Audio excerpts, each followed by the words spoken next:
Hindi ako ampon! Totoo naman ampon ka! Hindi ako ampon! Susumbong ko kayo kay mama. Sige, sumbong ko kayo. Ano, ampon!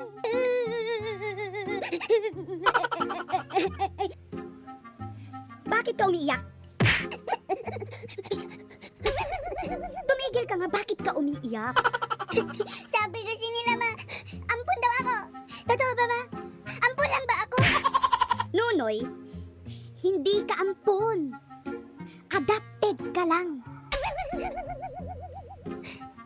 Kala ko ampun ako. Adapted lang pala. Sinong pumatay kay Labo-Labo? Ikaw, Michael. Ba, hindi ako, sir. Kahit mahirap lang kami, hindi ko magagawa yun.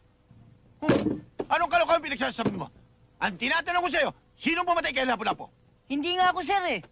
1, 2, 3, go! Binigyan mo ng chance, pinagpuyatan mo pa. Akala mo ay siya na, pero di ba pala? Lala kang jowa, di ka pinili. Ikaw lang ay nilambing at nilandi, tapos iniwan sa bandang huli.